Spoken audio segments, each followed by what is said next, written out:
Très bien, alors nous commençons ce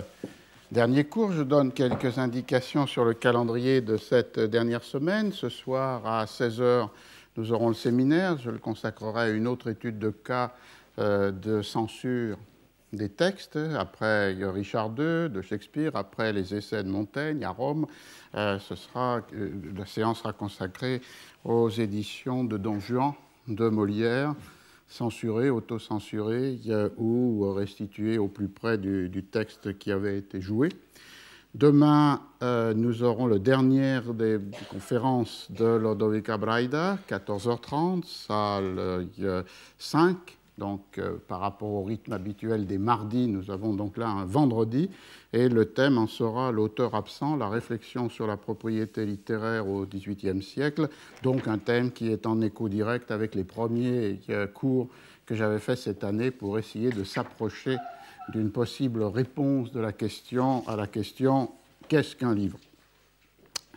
Alors je rappelle où nous en étions dans cette réflexion sur le rapport entre relié, rassemblé d'un côté, disséminé, fragmenté de l'autre. Le second exemple que j'avais voulu considérer après les pièces ou les poèmes de Shakespeare était l'exemple de Don Quichotte, qui posait un problème de reliure ou de rassemblement à partir du moment où, en 1615, une seconde partie écrite par Cervantes a été publiée, ce qui posait trois problèmes que j'avais essayé d'évoquer la semaine dernière, c'est-à-dire le problème du titre qui pouvait être donné à ces deux livres publiés à 10 ans d'intervalle, le problème de la division même des textes, puisque la première partie étant divisée alors qu'elle ne l'était pas encore, première partie, le livre de 1605 était divisé en 4 parties. Comment ajuster cette division à une nouvelle division imposée par primera parte, segunda parte? Et puis finalement, les ajustements textuels que rendait nécessaire la présence de cette histoire continuée dans un second volume, et en particulier en prenant l'exemple fameux, mais très significatif, de la diversité de l'épisode du vol et de la récupération de l'âne de Sancho dans les éditions de 1605, la première, 1605, la seconde, ou 1608, la troisième de Madrid, par rapport ou dans le texte de 1615. On voyait donc qu'il y avait là un ensemble d'opérations à respecter, définir un titre, diviser une œuvre, ajuster un texte, qui était au cœur même de la construction de ces deux livres en une seule œuvre. Aujourd'hui, je voudrais décrire le processus inverse appliqué au Quichotte, c'est-à-dire la circulation sous la forme de fragments, d'extraits ou d'abrégés. Je prendrai, comme je l'avais fait l'an dernier, pour des raisons différentes, dans l'enquête sur les manières dont une nouvelle à l'intérieur de l'histoire de Don Quichotte a été appropriée au cours des XVIIe et XVIIIe siècles, c'est-à-dire l'histoire des amours heureuses puis malheureuses puis heureuses de Cardenio, de cas anglais qui me paraît le plus symptomatique pour suivre la manière dont Don Quichotte peut être lu au XVIIe ou au XVIIIe siècle, indépendamment ou sans référence à la totalité de l'œuvre, mais dans des versions abrégées. Les deux contextes dans lesquels peuvent se situer ces versions abrégées dans l'Angleterre des XVIIe et surtout du XVIIIe siècle sont soit le contexte des éditions de grande circulation, de large diffusion, qui ont été présentées, en particulier pour le cas italien, mais pas seulement, mardi dernier, dans une des conférences de Lodovica Braida, et d'autre part des éditions qui, n'appartenant pas nécessairement à ce répertoire, qui a ses propres caractéristiques, c'est-à-dire brièveté du texte, faible prix du livre, composition souvent hâtive, sont néanmoins des éditions qui vont à l'essence ou à la quintessence, comme le dit un des textes anglais que je vais commenter, de l'œuvre, et font circuler, comme pour beaucoup d'autres œuvres de fiction, et au-delà même de la fiction, le texte sous une forme qui est une forme resserrée, même si elle reste beaucoup plus longue que celle des éditions que l'on va qualifier de large circulation. Alors, dans le cas anglais, on a des Don Quichotte qui appartiennent à ce répertoire des éditions de très large circulation et qui sont donc inscrites dans une formule éditoriale qui est née au début du XVIIe siècle, qui est la formule qu'on qualifie comme celle des chapbooks, les livres vendus par les colporteurs. Au début du XVIIe siècle, en Angleterre, dans les années 1620, un certain nombre de libraires éditeurs qui s'étaient assurés un certain monopole pour l'édition et la vente d'un genre antérieur à ces chapbooks, ce qui était un genre que nous avons aussi rencontré mardi, c'est-à-dire des éditions où il s'agit d'imprimer un texte sur un seul côté d'une feuille d'imprimerie, de façon à ce que le texte puisse être aussi collé contre un mur et déchiffré par une lecture de ceux ou celles qui savent lire pour ceux qui ne savent pas, et qui en Angleterre désigne à la fois une formule éditoriale, a broadside, c'est-à-dire un placard, et de l'autre côté, il y a un genre qui, plus que d'autres, a trouvé son véhicule dans cette formule éditoriale et qui est le genre poétique traditionnel de la ballade, utilisé soit pour des fins de fiction ou bien pour des fins de circulation de textes religieux. Donc un groupe de libraires éditeurs de Londres, les Ballad Partners, avaient installé plus ou moins leur monopole sur ce genre en contrôlant aussi la circulation par les chapmen, les colporteurs londoniens. Et à partir de ce monopole, de leur connaissance de ce marché, de leur pratique éditoriale, à partir des années 1620, ils ont constitué des catalogues qui ont comme unité l'idée de livrets de petite dimension, avec une partition assez rigide entre ce qui était désigné dans leur propre catalogue les small books, c'est-à-dire des livrets qui ont 24 pages, pas plus, soit dans un format in octavo, soit dans un format in 12, et on voit ici la réalité fondamentale de l'édition ancienne, c'est-à-dire le nombre de feuilles d'imprimerie qui est nécessaire pour un livret. Et si vous êtes dans un format in octavo à 24 pages, il faut 3 feuilles, et dans un format in duodecimo ou in 12, 2 feuilles. Au-delà, deuxième catégorie, les double books, qui étaient composés ici de 24 pages en format in quarto, là aussi 3 feuilles, ou bien pour un genre qui avait une longueur un peu plus grande, 32 à 72 pages, les histories. Donc une formule assez rigide, divisée en 3 classes, qui sont caractérisées par leurs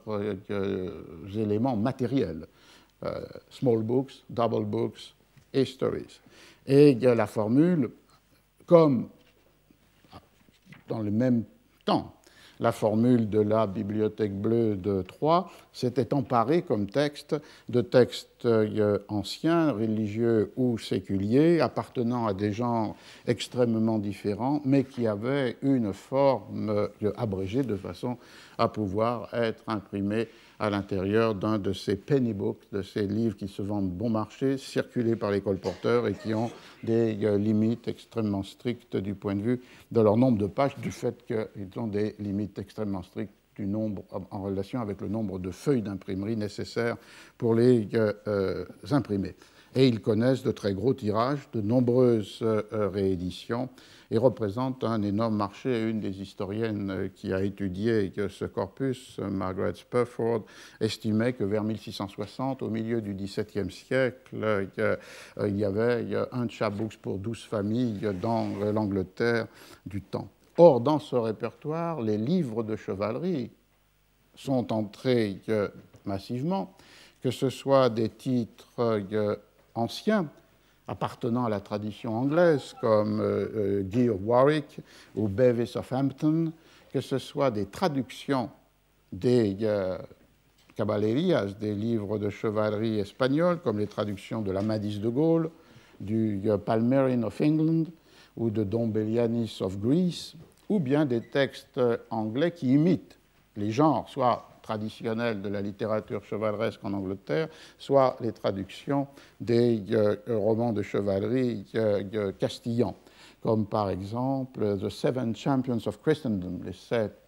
champions de la chrétienté, un livre, un texte extrêmement diffusé, et donc qui sert peut-être, si vous vous souvenez de cette pièce, de matrice au dernier acte de Peine d'amour perdu de Shakespeare, puisque les personnages vont mettre en représentation de théâtre les champions de la chrétienté. Mais on trouverait aussi comme imitant le genre Parismus, Prince of Bohemia, ou The Famous History of Monteleone. Il n'est donc pas surprenant de voir que dans ce répertoire, qui est lié à une formule éditoriale particulière et qui s'empare des répertoires de chevalerie, Don Quichotte soit accueilli à un certain moment de l'histoire du texte. Et dans 2 cas au moins que l'on peut repérer, il y a une édition abrégée en 24 pages de Don Quichotte, c'est-à-dire dans la formule d'un small books, dans ce cas d'une édition de 24 pages en format Indus. La première que j'ai pu repérer était celle de George Conyers, C-O-N-Y-E-R-S, qui est un des libraires éditeurs de Londres, et qui l'a publié en 1686. Il est un des éditeurs les plus actifs dans le marché des chapbooks, mais très intéressant.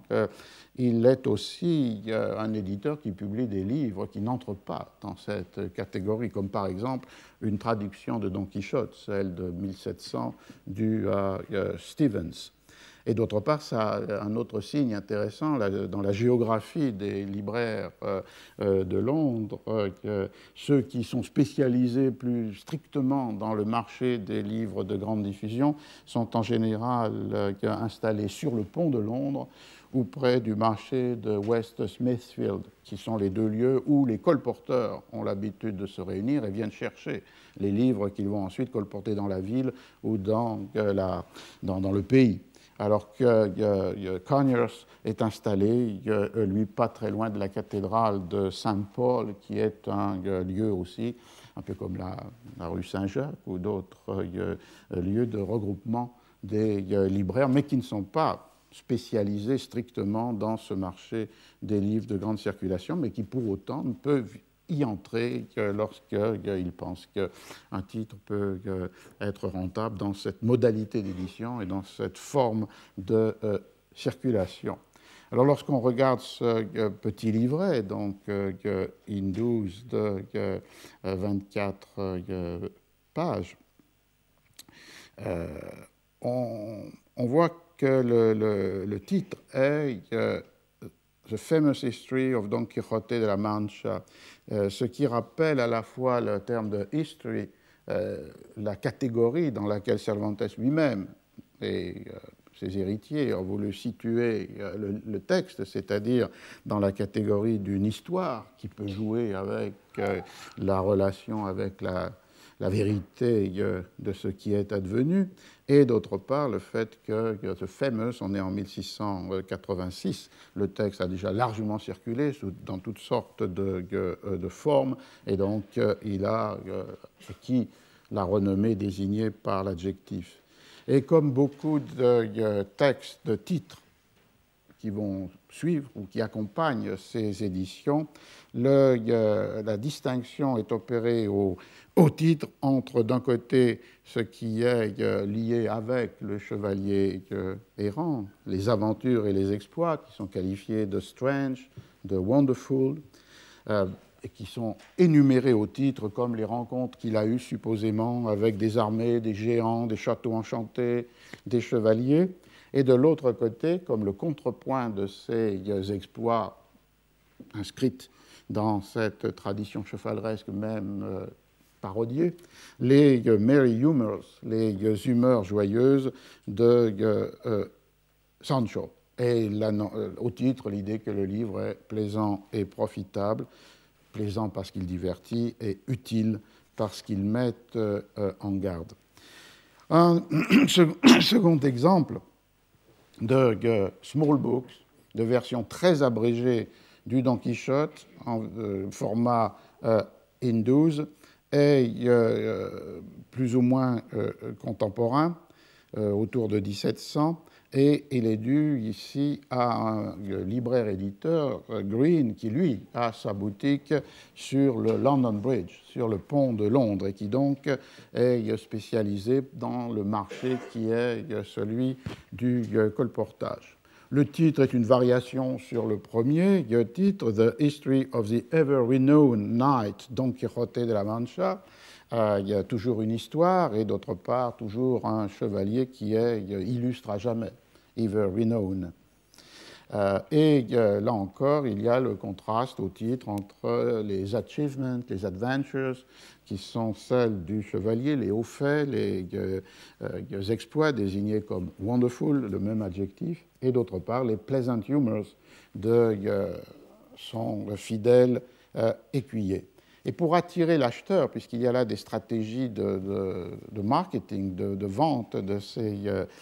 textes, sur la page de titre, on ne trouve plus que la référence à un livre qui est very comical and diverting, très amusant et divertissant. Le profit ou l'utilité a disparu. Et d'autre part, un bois gravé est imprimé sur la page de titre, et il représente, comme vous pouvez l'attendre, l'épisode des moulins à vent, puisque très tôt, avant même la première traduction en anglais du Don Quichotte, qui est de 1612, de Thomas Shelton, cette référence aux chevaliers combattant les moulins à vent pris pour des géants avait été devenue emblématique de l'histoire tout entière et s'était même transformé en référence proverbiale. Dans une autre étude, j'avais montré comment, dès 1607, 1608, dans plusieurs pièces de théâtre, on fait allusion à ce combat du chevalier contre les windmills, contre les moulins à vent. Et donc, du coup, elle est captée, cette image emblématique, par cet éditeur d'un chapbook, d'une small book, et mise sur la page de titre. Ce qui est intéressant lorsqu'on est confronté à ce type de questions, c'est d'essayer de voir comment un texte aussi long, et puisqu'à l'époque il existe les deux parties de Don Quichotte, peut être condensé en 24 pages. Et on voit que du coup des choix sont nécessaires. Et ici, le livre condense en 5 chapitres toute la première partie, mais jusqu'à la libération des Galériens, qui apparaît au chapitre 22. Et ensuite consacre un 6e chapitre à une sorte de miscellanée, de pot-pourri, d'épisodes de la seconde partie. La rencontre entre Don Quichotte et le duc et la duchesse, l'aventure de la comtesse Trifaldi, la chevauchée de Don Quichotte et de Sancho sur le cheval de bois, Clavileño, dans une sorte de collage, de juxtaposition d'un certain nombre d'épisodes. Et ce qui est intéressant, c'est de voir comment ces chapitres sont scandés, à l'inverse du premier, livré par des gravures sur bois, qui suivent plus ou moins l'histoire, le départ de Don Quichotte de sa maison, le réemploi dans le titre, dans le texte, de l'image du titre, c'est-à-dire le combat contre les moulins à vent, Sancho jeté en l'air sur une couverture, le convoi funèbre, et finalement, seule image qui est liée à la seconde partie, le cheval de bois Clavileño. Évidemment, cette organisation a deux effets. Le premier effet, ou deux raisons. La première, c'est de s'arrêter pour les extraits pris dans la première partie avant une histoire qui était pour un livret de 24 pages extrêmement difficile à intégrer et qui était le moment de la rencontre entre la historia de Don Quichotte et puis d'autre part les amours de Cardenio. Donc mettre entre parenthèses tout ce qui était les nouvelles à l'intérieur de l'histoire. Et il n'est pas question ni de Cardenio, ni du curieux impertinent, ni du récit du captif évadé des prisons d'Alger. Donc on en reste sur un narratif qui est lié uniquement au chevalier errant et à son écuyer. Et d'autre part, on a la présentation du texte ainsi donné dans la première phrase du chapbooks, j'en donne la traduction,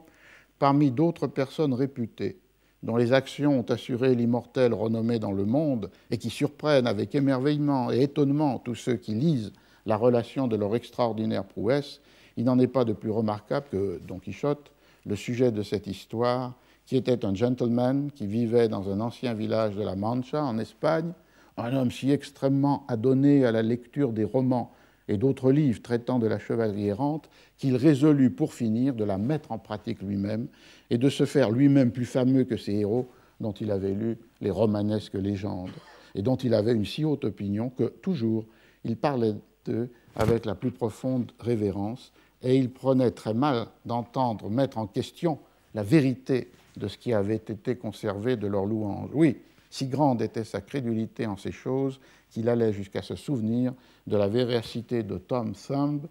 elle-même. C'est une allusion qui n'a rien à voir évidemment avec le texte de Cervantes, c'est une allusion à Tom Pouce, le petit chevalier de la légende arthurienne. Ce qui est une deuxième stratégie, non seulement de laisser de côté tout ce qui pourrait être des nouvelles à l'intérieur du roman, et d'autre part qui est de relocaliser dans des références anglaises pour les lecteurs de ces éditions bon marché et extrêmement abrégées le texte de Cervantes. On a ici cette allusion à Tom Thumb, mais on a aussi un autre exemple, lorsque par exemple dans cette version allégée et abrégée est mise en texte la visite du curé et du barbier dans la bibliothèque de Don Quichotte, qui, vous vous souvenez, au chapitre 6 et 7, est un élément clé de la destruction de tous les livres de chevalerie de Don Quichotte, avec seulement quelques exceptions, comme la Madisse de Gaulle, et qui est une manière pour Cervantes aussi de produire une sorte de jugement littéraire sur les œuvres de son temps, puisqu'il y inclut dans cet inventaire de la bibliothèque sa propre œuvre, publiée avant le Quichotte, la Galatea de 1585. Donc il y a là un chapitre très long, marqué par les commentaires du barbier et du curé, et par une sorte d'inventaire pour le pire, c'est-à-dire la destruction, le bûcher bibliographique, ou parfois pour la sauvegarde d'un certain nombre de textes qui font l'horizon de lecture d'un lecteur de 1605. Évidemment, tout cela est réduit drastiquement par l'abrégement de cette édition de Chapbooks, et on n'y voit qu'un seul titre qui est commun aux deux bûchers bibliographiques, qui est le Don Bellianis. Tous les autres titres, qui sont peu nombreux d'ailleurs, font allusion à des textes qui sont connus du lecteur anglais de la fin du XVIIe, début XVIIIe, et non pas ceux qui étaient présents dans l'horizon de lecture du lecteur castillan du début du XVIIe siècle. Et dans les autres titres dont il est fait mention dans cet épisode, on rencontre l'Orlando Furioso, qui a été traduit et circulé largement en anglais. On rencontre King Arthur, c'est un livret qui a pour héros le roi Arthur et qui avait été publié en 1660, où on rencontre encore de manière très significative The Knight of the Burning Pestle, le chevalier au pilon flamboyant, qui était le titre d'une comédie de Beaumont, attribué plus classiquement, mais sans doute d'une manière erronée, à Beaumont and Fletcher, du début du XVIIe siècle. On a donc une relocalisation dans un horizon de production nationale de la bibliothèque de Don Quichotte, épurée par le barbier et le curé. Ce sont donc là les deux stratégies fondamentales qui expliquent pourquoi la cinquième partie du chapbooks s'interrompt lorsque apparaît dans le texte de Cervantes la figure de Cardenio et donc le récit de ses infortunes qui vont s'entremêler avec les aventures du chevalier errant et de son écuyer. On a donc ici un type d'étude qu'on pourrait multiplier, c'est-à-dire comment des livres ou des textes de très longue amplitude ont pu être réduits et par quel dispositif ou avec quelle intention pour entrer dans ce répertoire des livres de large circulation, qui ne sont pas tous très brefs, mais qui dans beaucoup de cas le sont, en particulier dans le cas anglais avec ses formules rigides « small books, double books », ou bien dans le cas espagnol, catalan, castillan, portugais, avec ce que les historiens ou les critiques littéraires ont désigné comme pliegos sueltos ou plex dans le cas de la Catalogne. Mais face à cela, il ne faut pas oublier une autre réalité qui sont des abrègements qui ne cherchent pas nécessairement le public qui est habitué à acheter ces chapbooks, mais qui simplement sont des abrègements destinés à rendre plus aisément lisibles des textes dont la longueur pourrait décourager le lecteur. Et dans le cas anglais qui nous intéresse, j'avais pu repérer deux de ces abrègements, mais qui ne sont pas dans le format des chapbooks,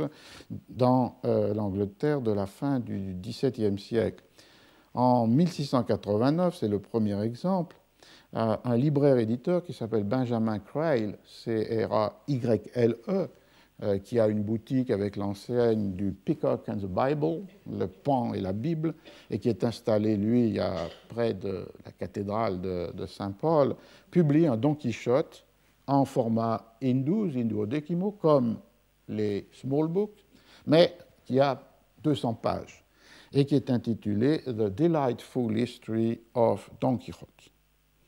Et le titre, là, joue sur le même registre que celui des chapbooks, et avec cette dichotomie qui est peut-être donnée d'emblée par le texte de Cervantes, mais qui va devenir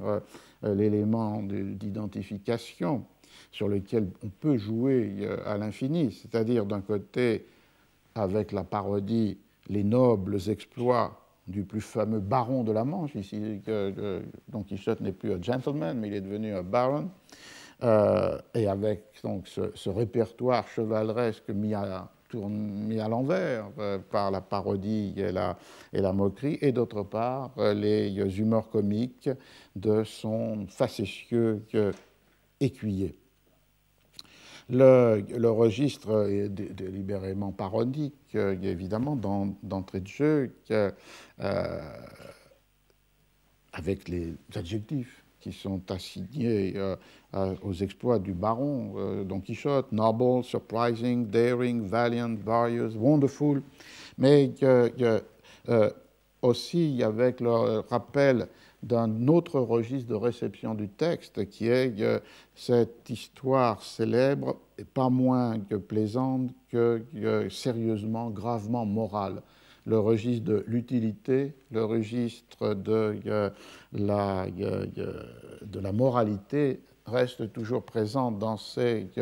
manières de désigner la destination ou l'appropriation du texte. Et on voit qu'il y a un jeu permanent sur la relation entre l'un et l'autre, ce qui est plaisant et ce qui est utile, ce qui est divertissant et ce qui est moral dans cette histoire. C'est sans doute cette multiplicité d'horizons de réception désignés par les titres eux-mêmes et évidemment par les préliminaires ou le texte lui-même qui donne la possibilité de cette circulation très étendue, universelle, populaire dans les deux sens du mot. Elle peut toucher des lecteurs qui sont ceux qui achètent ces livrets bon marché, et dans ce cas-là un peu moins bon marché que le livre de Benjamin Crayle, et populaire dans le sens qu'elle peut croiser cette lecture, l'ensemble du monde social, et être lecture aussi bien des nobles et des aristocrates que des boutiquiers, des artisans ou éventuellement la partie la plus lettrée du monde rural. Alors, la nouveauté de cette édition de Crayle, elle est qu'elle justifie ou explicite le travail de l'abrègement à l'intérieur du respect pour l'œuvre. Et il y a là, dans ce livre, qui donc n'est pas un chapbook, donc il y a des préliminaires plus développés, une épître dédicatoire, par exemple, adressée à une certaine Lady S. Dans cette épître dédicatoire, l'accent est mis d'abord sur le fait qu'il s'agit bien de Don Quichotte, sans doute pour distinguer de ces chapbooks considérés comme étant des trahisons par leurs 24 pages les 2 tomes du Quichotte. Et il y a une insistance qui est marquée par l'emploi de le répéter du même sème. Voilà ce qui est dit. Le texte affirme donc que ce Don Quichotte ici imprimé est bien le même Don Quichotte que par le passé, the same Don Quichotte, le même Don Quichotte qui, je traduis, estime et révère la même Dulcinea, est monté sur la même Rocinante et prend les mêmes routes et est servi par les mêmes écuyers. Il y a donc une volonté d'identifier le Don Quichotte abrégé avec le Don Quichotte tel qu'il est. Mais, dans un certain sens, rendu plus accompli encore par le fait que, je cite, il a laissé derrière lui beaucoup de ce qui était ennuyeux, tedious, obsolète, musty, hors de mode, poussiéreux, ou bavard, proverbing, et a réduit sa matière en quelques mots.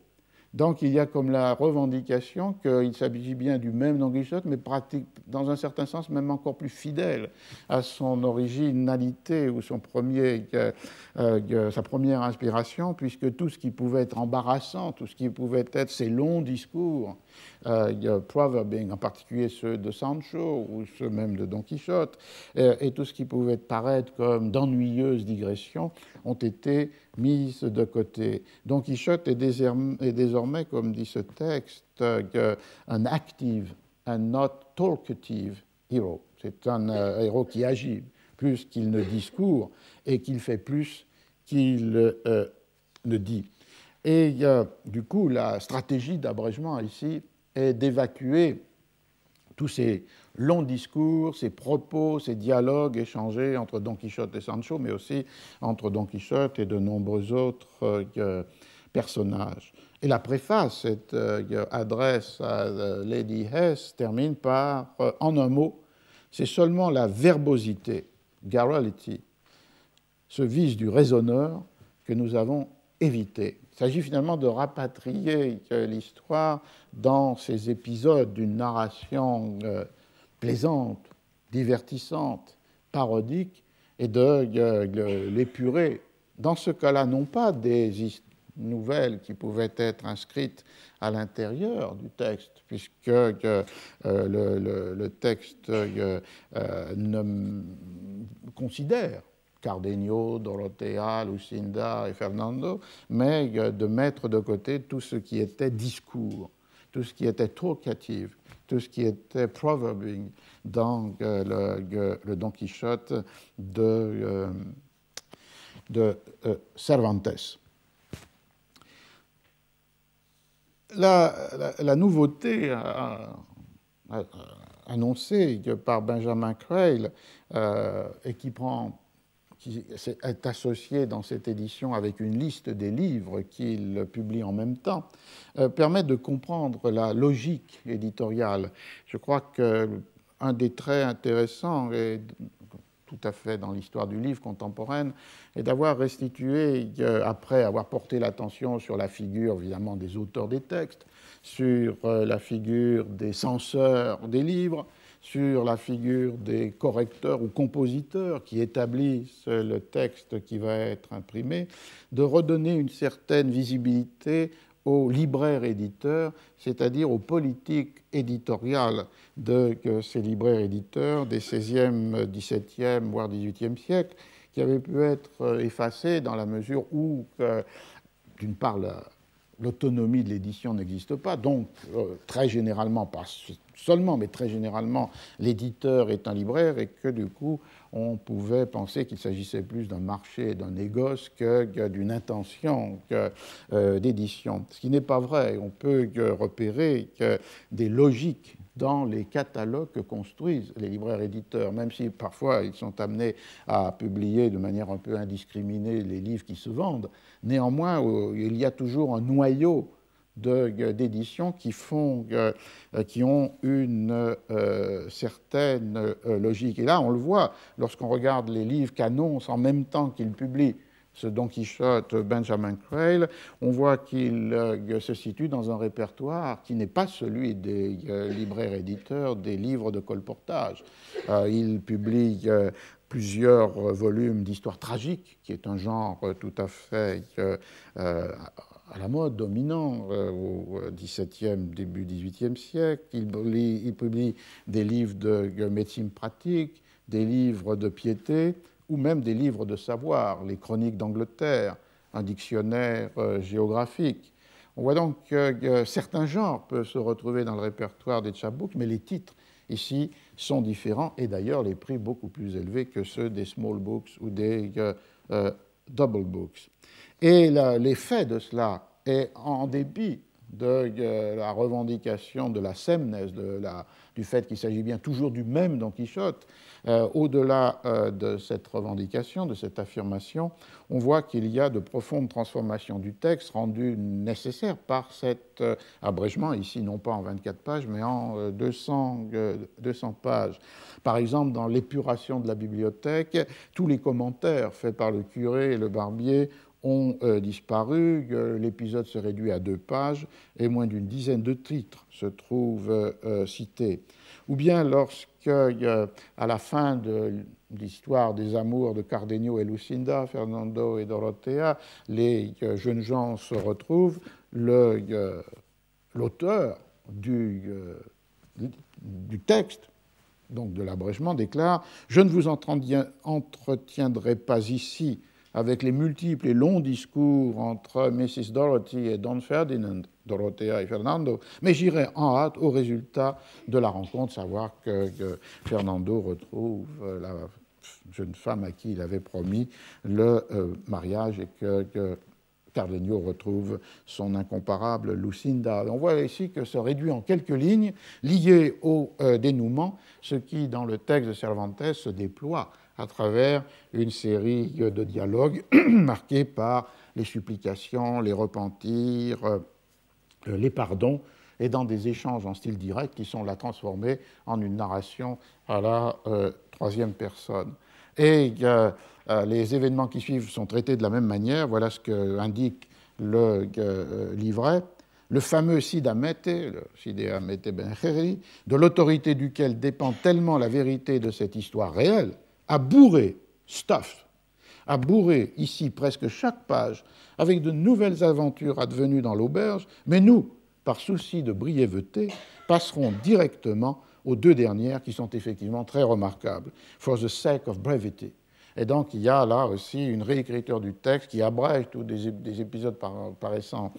inutiles pour en extraire seulement ceux qui ont paru les plus remarquables à cet adaptateur. On voit ici qu'on doit situer cette pratique d'écriture, puisqu'il y a un jeu qui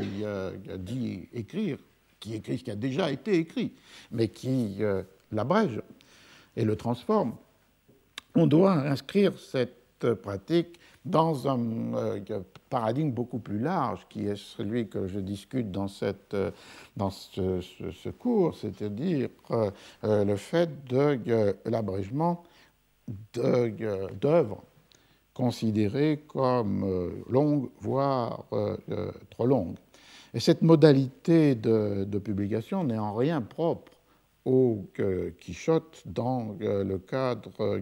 anglais des XVIIe et XVIIIe siècles. Avec les 2 formes de ces abrégements et disséminations des textes, d'un côté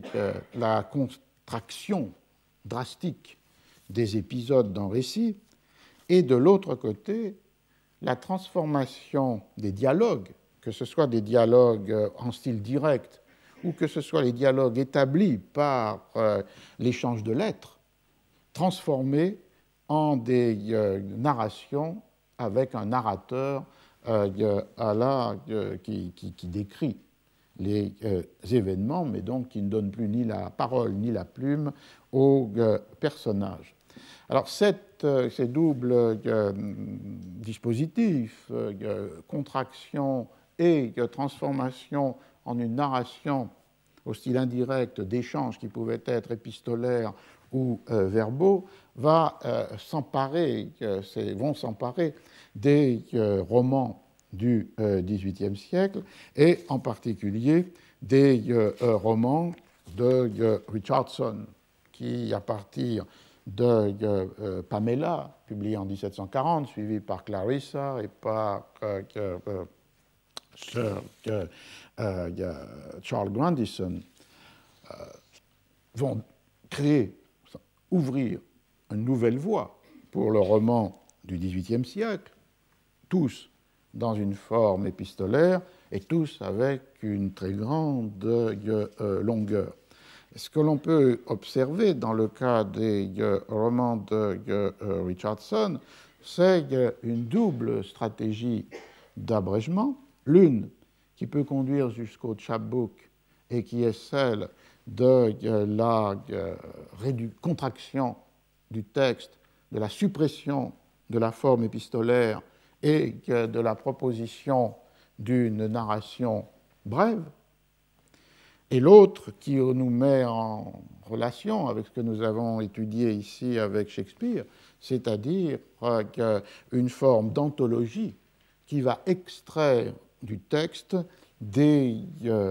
fragments considérés comme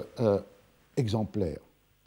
Et on a cette double stratégie d'abrégement des romans de Richardson, dont on peut suivre un exemple très précis, comme je l'avais fait avec mon collègue Peter Stalybras, pour les éditions de Pamela, le premier roman, 1740, 1740, publié à Londres, dans le contexte américain du temps. C'est-à-dire d'essayer de comprendre pourquoi s'impose cette forme de l'abrégé, et pas seulement pour faciliter la lecture de volumes, qui peuvent paraître, enfin d'œuvres qui, divisées entre de multiples volumes, peuvent paraître très longues et décourageantes pour les lecteurs. Le cas est intéressant parce que la première édition américaine de Pamela est due à Benjamin Franklin. En 1742, il publie l'entier roman, ce qui, bien qu'utilisant un petit caractère et en réduisant les marges de son édition, donne un livre long et qui a nécessité pour chacun des exemplaires 17 feuilles d'imprimerie. Ces 17 feuilles pourraient paraître assez peu par rapport à d'autres éditions, d'autres volumes, mais dans la pratique d'imprimeur, qui était celle de Franklin, c'est un saut quantitatif considérable, parce que jusqu'alors, il n'avait publié que des almanachs ou que des journaux ou des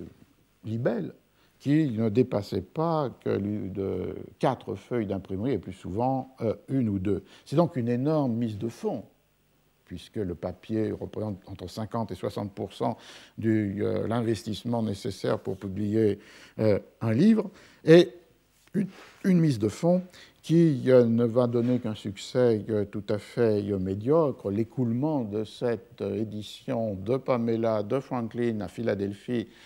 publiée en 1742, va être extrêmement lent. Et l'exemple va être suivi dans son aspect négatif, c'est-à-dire qu'avant la fin de la décennie 1760, il n'y a aucun roman long qui va être publié dans les colonies américaines. Les exemplaires possiblement lus étant importés depuis longtemps. Et en même temps, vont être publiés dans les colonies américaines de nombreux abrégements de ces romans. Pour le cas de Pamela, avant la fin du XVIIIe siècle, on en rencontre 13 de ces éditions abrégées qui correspondent à ce que je décrivais. Et le Robinson Crusoe, même s'il est moins long que Pamela, va connaître le même sort avec 37 éditions abrégées dans les colonies américaines et ensuite dans les premiers États de la République avant la fin du XVIIIe siècle. Alors on voit que c'est un petit exemple de ce côté-là, c'est-à-dire une circulation d'un roman Pamela ou Robinson Crusoe dans une forme abrégée, parfois drastiquement, dans la formule des chapbooks, pose deux questions. L'une du côté de la lecture, lorsque vous rencontrez dans un témoignage du temps qu'un lecteur a lu, par exemple, Pamela, ou l'histoire des deux Indes de Raynal et Diderot, ou Robinson Crusoe, quel état du texte a-t-il ou a-t-elle lu? Et trop souvent, cette question n'a pas été posée, alors que derrière le même titre sont des textes de nature, longueur, dispositif, structure extrêmement différents. Et un narration à la troisième personne versus un roman épistolaire,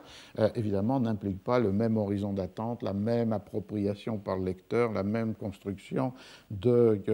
sens. Et la deuxième leçon est évidemment celle qui unit beaucoup de chercheurs, c'est l'affirmation selon laquelle, et plusieurs fois faite avec force par Donald Mackenzie, que la forme affecte le sens parce que la forme du texte non seulement peut créer des états de texte différents, mais aussi peut créer des conditions ou des supports pour la production de la signification tout à fait différents. Donc on a pour ces romans, Don Quichotte est l'un d'eux, mais d'autres aussi contemporains sont soumis au même traitement, cette large circulation, sans doute sous-estimée par la critique littéraire, dans des formes radicalement et drastiquement abrégées. De l'autre côté, ce qui est intéressant, parce que c'est un peu une survivance au XVIIIe siècle de ce qui était la pratique des lieux communs du XVIe que nous avons rencontré ici, Shakespeare dans England's Parnassus ou bien dans The Belvedere, c'est le fait que, alors que, évidemment, Richardson ne pouvait qu'être outré ou blessé par la transformation de son livre en abrégé aussi éloigné de l'intention du roman épistolaire, lui-même a pensé qu'on pouvait aussi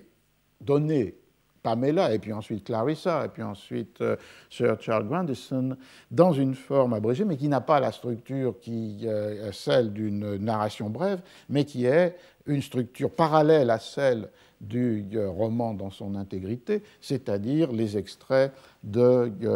lieux communs. Et en 1755, après la publication des trois grands romans, il publie lui-même une sorte de recueil de lieux communs tirés, extraits de ses propres œuvres, sous un titre qui est du XVIIIe siècle, mais qui résonne en rapport avec le vocabulaire des loci communes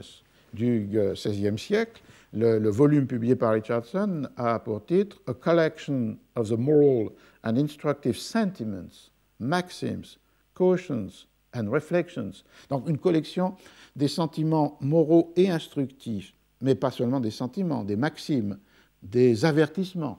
et des réflexions contenus contained in the histories of Pamela, Clarissa and Sir Charles Grandison, et le mot-clé qui apparaît ensuite, qui est pratiquement littéralement celui, c'est une expression du XVIe siècle, digested under proper heads, digéré à l'intérieur de rubriques adéquates. Et le terme, vous vous en souvenez, digere était le terme qui apparaît sur pratiquement toutes les pages de titre des anthologies de lieux communs. Et d'autre part, les proper heads, ce sont ces rubriques, ces thèmes, ces topics qui permettent de classer les extraits qui ont été trouvés et déplacés à partir de leur lieu originel dans une œuvre. Et ici, ce que propose Richardson, c'est un croisement entre un ordre thématique et d'autre part l'ordre alphabétique. Et le volume de 1755 commence avec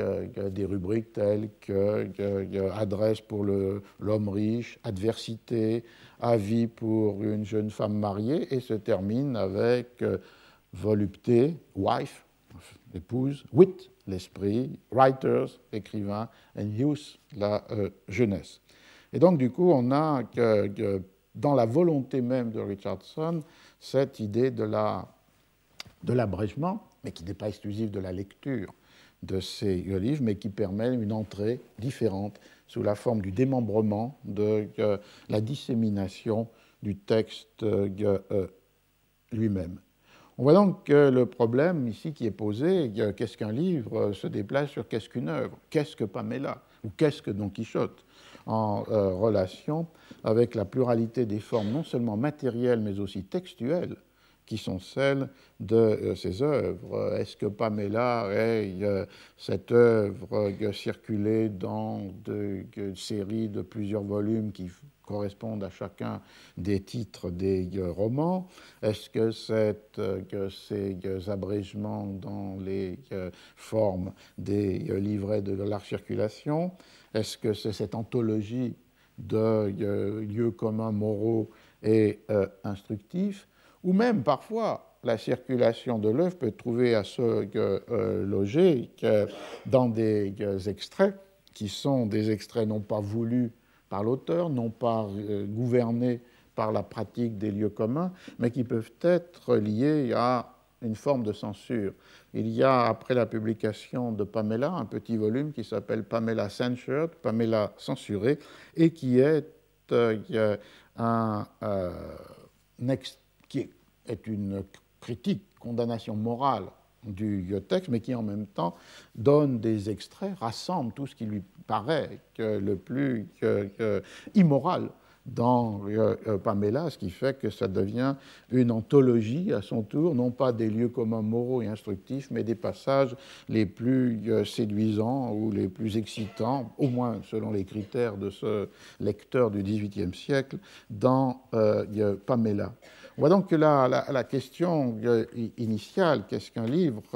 évidemment renvoie ou implique cette autre question, c'est-à-dire qu'est-ce qu'une œuvre. Et à partir de ce moment-là, la libération de la catégorie d'œuvre d'une seule donnée, qui serait l'intention autorielle, qu'il faut respecter, mais aussi, si l'on est intéressé à la circulation, à l'appropriation, à l'interprétation des œuvres, la prise en compte de ces multiples états de la même, entre guillemets, œuvre lorsqu'elle est donnée à lire dans une extrême diversité de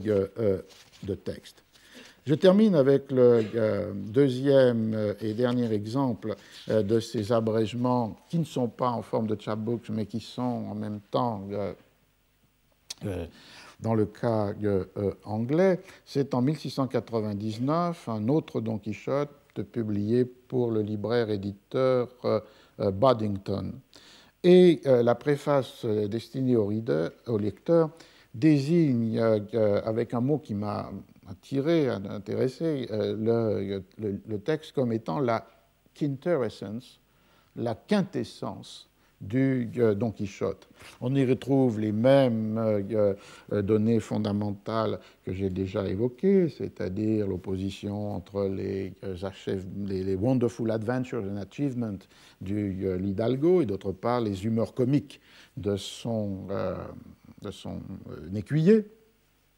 On y retrouve des gravures ici sur cuivre, ce qui traduit aussi un horizon de circulation et de destination du texte nécessairement plus cher,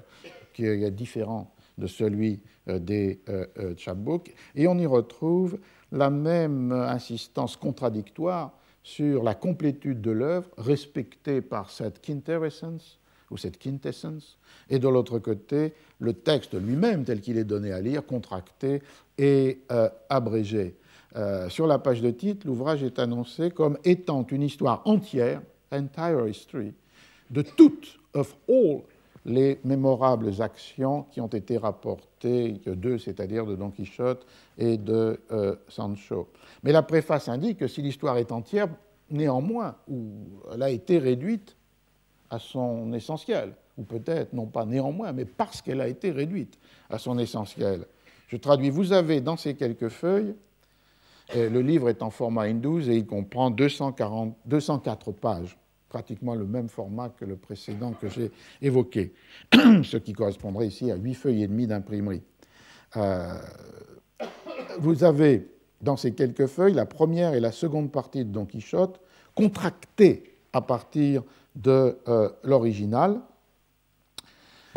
les concetti ou traits d'esprit rendus plus aigus, et cette forme réduite. Et dans cette forme réduite, rien de ce qui est digne d'être noté ne vous manquera dans la lecture. On trouve ici cette idée de la plus grande fidélité dans l'abrégement par le fait qu'on va à ce qu'il y a de plus refined, de plus correct dans cette version abrégée. Car, dit la préface, bien que la quantité soit moindre, cependant ici, en vous laissant être votre propre juge, vous avez la qualité ou quintessence de tout ce qui est le plus raffiné et exact dans Don Quichotte depuis qu'il a commencé à parler des langues différentes à celles d'Espagne. Et le livre divise en deux parties le texte comprenant, 8 chapitres pour la première partie et il y a 9 chapitres pour la seconde partie. Et donc on voit la même contradiction, la même tension entre cette idée de l'entièreté de l'histoire et en même temps de sa forme abrégée, donnée comme plus fidèle, en un certain sens, à l'esprit même du texte. Il est plus raffiné, il est plus correct. Et c'est comme Little Compass, un miroir de miniature de l'œuvre, mais fidèle. Et là, le texte qui est là donné, je ne vais pas entrer en détail, j'avais l'année dernière évoqué déjà que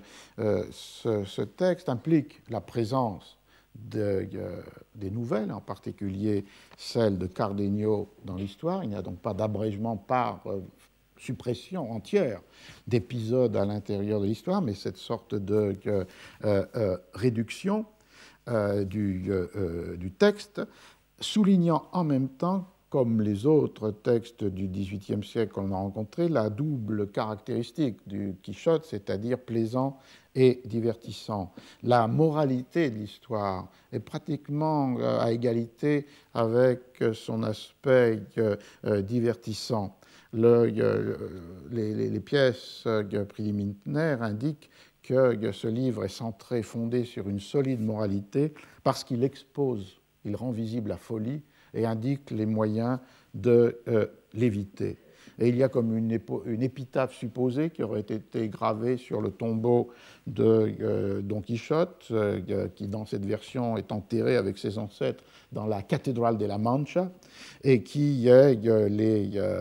la formule finale de cette épitaphe serait « sa fin ». Le monde doit louer par-dessus tout pour mourir alors qu'il a vécu si fou en étant si sage. His hand above the rest the world must prize, for dying, though he lived as a fool, so wise. Donc il y a le paradoxe de la lecture amusante mise au service d'une moralité qui met en garde contre les dangers de la fable, ce qui est peut-être la contradiction première et fondamentale du Don Quichotte, une fable qui met en garde contre la lecture des fictions. Et elle est reprise ici, thématisée avec cette imagination de l'auteur de ce chapbook. On verrait aussi dans ce livre, pour clore un peu cet exposé, l'idée de l'universalité acquise par le texte, ce qui nous renverrait d'une autre manière à cette question de qu'est-ce qu'un livre, dans le sens de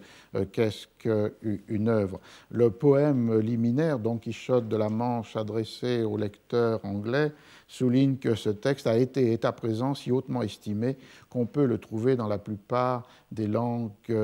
européennes. Et le poème est comme un voyage de Don Quichotte à travers les différents pays où il a été traduit, la France, la Hollande, l'Allemagne, égrénant implicitement les traductions qui, à partir de 1614, avec la traduction française, puis 57 pour le néerlandais, 82 pour l'allemande, même si une version qui était incomplète avait été publiée en 1669, et finalement, ou préalablement, l'Angleterre, puisque la première de toutes les traductions du Quichotte, c'est celle de 1612 de Thomas Shelton. Alors, ce qui est intéressant, c'est que dans l'accent mis sur ce terme de quintessence, ou quintessence de l'œuvre, nous permet de clore avec d'un côté une stratégie d'abrégement, puisque là on voit que dans ce cas-là, que le texte va respecter en miniature la variété des registres de discours qui caractérisent Cervantes. Il n'introduit pas une voix narratrice qui raconte l'histoire, supprimant les paroles mêmes des personnages. Il réduit, mais conserve aussi les échanges de paroles. C'est donc réellement une miniature du texte, de 200 pages certes, mais la totalité des deux parties va bien au-delà du Quichotte. D'autre part, on voit qu'avec le terme de quintessence, le livre peut trouver un écho avec un autre livre que Boddington annonce dans la liste des livres qu'il publie en même temps que ce Don Quichotte abrégé, et qui avait pour thème l'idée même de la distillation, The Foundation of the Art of Distillation.